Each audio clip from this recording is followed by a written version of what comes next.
Hi everyone, welcome back to my another video. तो आज एक बहुत इंपॉर्टेंट वीडियो लेकर आए। वो वीडियो इको बैंक की तरफ से है। बहुत सारे कमेंट ऐसे आ रहे हैं कि भाई मेरे अकाउंट से पैसा कट हो चुका है, या मैंने रिसर्च किया लेकिन अभी तक वो सक्सेस नहीं हुआ, या मैं दूसरे बंदे को पैसा सेंड किया हूँ लेकिन अभी तक उसको नहीं मिला और मेरे बैंक से पैसा कट हो चुका है। तो इन हालत में ये कैसे आप इन प्रॉब्लम को सॉल्व कर सकते हैं, बने रहिए इस वीडियो का अंत तक, क्योंकि यहाँ पर मैं आपको सारी इन्फॉर्मेशन देने वाला हूँ। चलिए वीडियो को करते हैं शुरुआत करने से पहले एक रिक्वेस्ट है कि अभी तक मेरे चैनल को आपने सब्सक्राइब नहीं किया तो नीचे जो रेड बटन में सब्सक्राइब है वो क्लिक करके आप बेल आइकन को ऑन कर दीजिए, क्योंकि इसी तरह के इंटरेस्ट वीडियो में लाता रहता हूं। तो सबसे पहले मैं बात करता हूँ इको बैंक के कुछ सर्वर यहाँ पर फिलहाल यहाँ पर डाउन है। आपको बता देना चाहता हूँ, मैंने जब ऑफिशियल वेबसाइट पर यानी ट्विटर जो अकाउंट होता है इको बैंक का, वहां पर मैंने विजिट किया तो वहां पर एक आर्टिकल आ चुका है जहां पर कह चुका है कि आपका ये जो सर्वर है इको बैंक का वो 24 दिसंबर से ये सर्वर स्लो होगा और 27 दिसंबर तक ये सर्वर ठीक हो जाएगा। लेकिन कुछ बंदे के साथ यहाँ पर शायद आपके साथ ये भी हो रहा है कि आपका जो इको बैंक का सर्वर है वो अभी तक स्लो हो रहा है। तो ऐसे हालत में आपको क्या करना चाहिए, आपको कैसे मालूम होगा कि इको बैंक का सर्वर स्लो है? अगर आपके फोन पे काम नहीं कर रहा है या गूगल पे काम नहीं कर रहा है या जो भी ऐप्स है जहाँ से आप पैसा ट्रांसफर करते हैं या मोबाइल रिचार्ज करते हैं वो आपको काम नहीं कर रहा है, तो इन हालत में आपको मैं एक रिकमेंड करूंगा कि आपका जो इको बैंक का जो ऑफिशियल वेबसाइट है यानी इको बैंक एम बैंकिंग जो एप्स है वो आपको यूज़ करना चाहिए। वहाँ से आपको मालूम हो जाएगा इको बैंक का अगर सर्वर स्लो है तो वो आप एप्स ओपन नहीं कर पाएंगे, क्योंकि ओपन करते ही आपको मालूम हो जाएगा कि इको बैंक का सर्वर फिलहाल स्लो है। तो यहाँ पर बहुत सारे बेनिफिट है, आपको मालूम हो जाएगा कि आपके बैंक से क्यों पैसा कट हो चुका है या दूसरे बंदे को पैसा सेंड किया लेकिन अभी तक नहीं मिला। जो भी प्रॉब्लम है वो आप इको बैंक का जो इको बैंक एम बैंकिंग जो एप्स है वहाँ पर आपको मालूम हो जाएगा।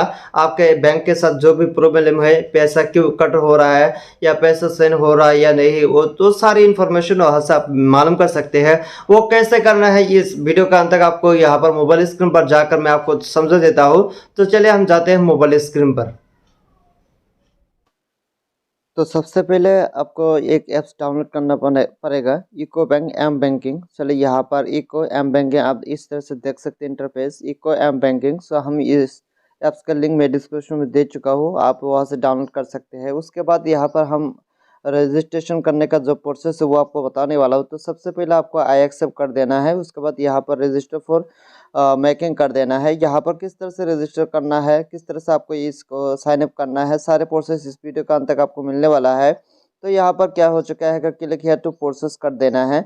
यहाँ पर मैं आपको बता देना चाहता हूँ, अगर आपके मोबाइल पर रिचार्ज यानी मैसेज पैक फ्री नहीं है तो ये आपको मैसेज पैक के लिए आपको पैसा होना पड़ेगा आपके सिम पर। तो आपको मैसेज ये होना चाहिए, क्योंकि यहाँ पर मैसेज के लिए आपको 1.5 रुपया कट जाता है। तो उसके लिए यहाँ पर कुछ देर मैसेज करने के बाद वेट करने के बाद आपको क्या करना है, एक यहाँ पर रिप्लाई ऑटोमेटिक आ जाएगा, नेक्स्ट पेज ओपन हो जाएगा। तो आपको सिंपल सा कुछ वक्त आपको वेट करना है। वेट करने के बाद इस तरह से हमें यहाँ पर आप देख सकते हैं आपके नंबर ऑटोमेटिक यहाँ पर शो हो जाएगा और आपका जो OTP है वो OTP ऑटोमेटिक शो हो जाएगा। उसके बाद हमें क्या करना है, आपका जो अकाउंट नंबर है वो अकाउंट नंबर यहाँ पर आपको टाइप करना है। चलिए यहाँ पर मैं अपने अकाउंट नंबर को टाइप करने के बाद यहाँ पर नीचे आ चुका है, यहाँ पर जो लास्ट ट्रांजैक्शन है यानी आपका यहाँ पर ट्रांजैक्शन अमाउंट देना है। आपको लास्ट ट्रांजैक्शन कितना हुआ आप यहाँ पर टाइप करने के बाद ओके कर देना है। यहाँ पर लास्ट ट्रांजैक्शन आप 5 ट्रांजैक्शन में से कोई भी एक दे सकते हैं। तो इसके बाद आपका जो अकाउंट नंबर नाम यहाँ पर ऑटोमेटिक शो हो जाएगा। तो हमें सिंपल सा ओके कर देना है। ओके करने के बाद यहाँ पर हमें क्या मांगा जाएगा, आपका जो डेबिट कार्ड है एक यानी इको बैंक का जो डेबिट कार्ड है आपका, उस डेबिट कार्ड का नंबर यहाँ पर टाइप करने के बाद उसके बाद यहाँ पर एक्सप्रेस डेट होता है, वो डेट यहाँ पर हमें इंटर कर देना है यानी इसको फिलअप कर देना है। चलिए फिलअप करने के बाद यहाँ पर कार्ड पिन देना पड़ेगा, यानी आप ATM से पैसा विड्रॉ के लिए जब कोई जो आप पिन इंटर करते हैं वही पिन नंबर यहाँ पर आपको टाइप करना है। टाइप करने के बाद यहाँ पर सिंपल सा प्रोसेस कर देना है। तो बहुत ही सिंपल सा प्रोसेस है, आप वीडियो का अंत तक जरूर देखें। उसके बाद आपको यहाँ पर यहाँ पर एम पिन और एक है टी पिन। सो आपको एम पिन टाइप करना है। एम पिन का मतलब है कि आप जब ही इस ऐप्स को ओपन करते हैं तो इस पिन से ही आपको ओपन कर लेना है। और एक है T pin. So T pin को टाइप करना है, यानी जब आप पैसा किसी को ट्रांसफ़र करेंगे तभी ये टी पिन यूज़ होगा। सो यहाँ पर हम एम पिन को टाइप करने के बाद टी पी टाइप करने के बाद इस तरह से हमें फिर अगेन लॉगिन करना पड़ेगा। सो आपका जो एम पिन है वो एम पिन यहाँ पर टाइप कर दीजिए जो आपने अभी अभी बनाया है। सो यहाँ पर टाइप करने के बाद इस तरह से हमें इंटरफेस देखने को मिलेगा। चलिए यहाँ पर हम बात बता देते हैं कि इस ऐप से क्या क्या हम कर सकते हैं। तो सबसे पहले यहाँ पर कुछ देख सकते हैं, अकाउंट व्यू देख सकते हैं, उसके बाद इको पासबुक देख सकते हैं, उसके बाद फंड ट्रांसफ़र देख सकते हैं। तो उसका जो यूज़ है यहाँ पर आपको सारे यूज़ बताने वाला हो। तो सबसे पहले हम आते हैं अकाउंट व्यू। सो आपका अकाउंट नंबर यहाँ पर हो जाएगा, उसके बाद बैलेंस भी शो हो जाएगा। यहाँ पर हम आते हैं इको पासबुक। चलो यहाँ पर पासबुक में आपका सारे जो स्टेटमेंट है वो आप यहाँ पर इजीली से देख सकते हैं। आपके अकाउंट पर कितने पैसे हैं, कहाँ पर पैसे विड्रॉ हो चुका है या क्रेडिट हो चुका है, यानी जो यहाँ पर ग्रीन देख सकते हैं ये इसका मतलब है कि आपके अकाउंट पर ये पैसा ऐड हो चुका है।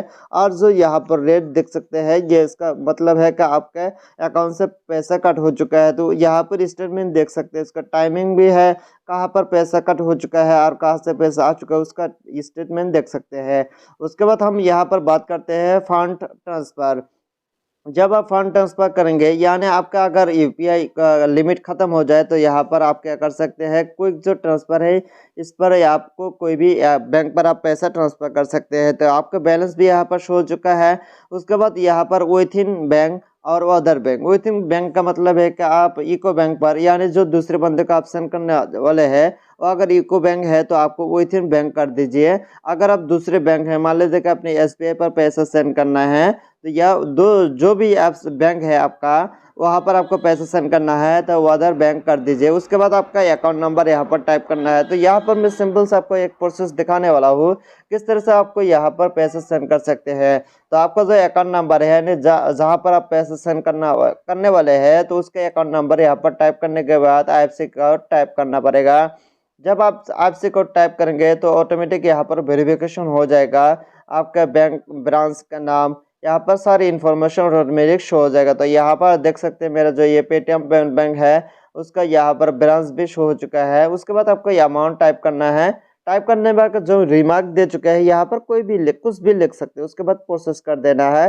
प्रोसेस करने के बाद यहाँ पर कंफर्म करने के लिए आपको अगेन होम पेज इस तरह से इंटरफेस देखने को मिलेगा। तो आप कंफर्म हो तो यहाँ पर कंफर्म कर दीजिए। कंफर्म करने के बाद यहाँ पर ऑटोमेटिक OTP ऑटोमेटिक हो जाएगा। उसके बाद आपने जो टी पिन एंटर किया है वो टी पिन को टाइप करने के बाद यहाँ पर आपका जो पेमेंट है वो पेमेंट यहाँ पर देख सकते हैं सक्सेस हो चुका है। तो इस तरह से आप इको जो एम बैंकिंग है वहाँ से आप पैसा सेंड भी कर सकते हैं। उसके बाद यहाँ पर चाहे तो शेयर भी कर सकते हैं।